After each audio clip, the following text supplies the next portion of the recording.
Assalamualaikum warahmatullahi wabarakatuh. Perkenalkan, saya Fitra dan rekan saya Muhammad Ihsan Gunawan. Pada hari ini atau pada pertemuan kali ini, kami ingin mempresentasikan tugas makalah dan PPT untuk materi profesionalisasi pendidik, materi pertemuan 10 untuk kelompok 8. Untuk materi kali ini ada 4 materi yang akan kami uraikan, di mana di profesionalisasi pendidik itu sendiri terdiri dari pengertian profesi pendidik, kode etik pendidik, pengembangan dan organisasi pendidik, juga kewajiban penyelenggara pendidikan. Untuk profesi pendidik itu sendiri bisa disebut sebagai dosen dan guru, di mana sebagai pejabat profesional, sebab mereka diberi tunjangan profesional dengan tugas utamanya seperti mendidik, mengajar, membimbing, mengarahkan, melatih, menilai, mengevaluasi peserta didik pada pendidikan anak usia dini, jalur pendidikan formal, pendidikan dasar, dan pendidikan menengah. Baik, untuk penjelasan berikutnya akan saya sampaikan, yaitu kode etik pendidik. Apa sih itu kode etik pendidik?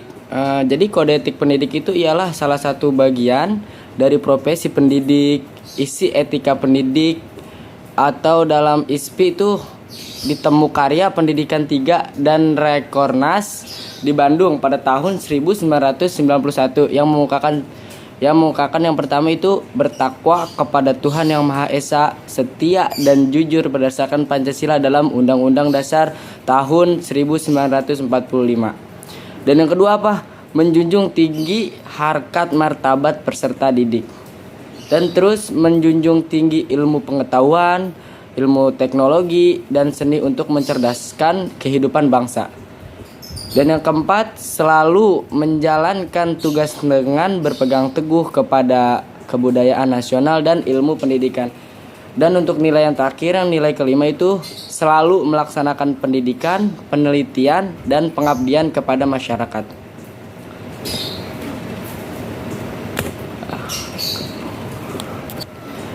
Baik, untuk slide kelima yaitu pengembangan dan organisasi pendidik. Apa sih itu pengembangan organisasi pendidik? Ada 3 nilai di dalam pengembangan dan organisasi pendidik. Nilai yang pertama itu pengembangan prosesi pendidik itu berkaitan dengan yaitu organisasi. Nilai keduanya apa? Sebab pengembangan profesi itu di samping dilakukan oleh para pendidikan secara individual, secara konsep dibantu, diawasi dan dikoordinasi oleh organisasi pada profesinya. Dan namun fungsi organisasi profesi seperti ini dalam bidang pendidikan juga masih belum tampak gitu, karena itu kebanyakan pendidik mengembangkan profesinya diri sendiri. Jadi untuk pengembangan dan organisasi pendidik seperti itu penjelasannya. Dan untuk yang terakhir kita di slide ke-6 itu ada namanya kewajiban penyelenggara pendidikan. Jadi di dalam kewajiban penyelenggara pendidikan itu ada 7 nilai. Apa sih nilai-nilai itu? Nilai yang pertama itu apa? Menjadi manajer lembaga pendidikan. Nilai yang kedua itu menjadi pemimpin lembaga pendidikan. Dan nilai ketiga sebagai supervisor atau pengawas. Yang nilai keempat sebagai pencipta iklim bekerja dan belajar kondusif. Dan nilai kelima itu sebagai pencipta lingkungan, bekerja dan belajar yang kondusif. Nilai keenam menjadi administrator lembaga pendidikan dengan tugas penyelenggaraan kegiatan rutin yang dioperasikan para personalia lembaga. Dan nilai yang terakhir itu apa? Menjadi koordinator kerjasama lembaga pendidikan dengan masyarakat. Jadi di dalam kewajiban penyelenggara pendidikan itu ada 7 nilai ya. Jangan dilupakan 7 nilai itu karena sangat penting untuk menjadi kewajiban penyelenggara pendidikan. Mungkin untuk presentasi pada kelompok 8 ini cukup sekian.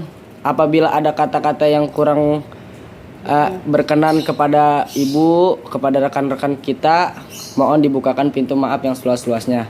Kami kelompok 8, Fitri Mariani dan Muhammad Ihsan Gunawan mengucapkan wabillahi taufiq walhidayah. Wassalamualaikum warahmatullahi wabarakatuh.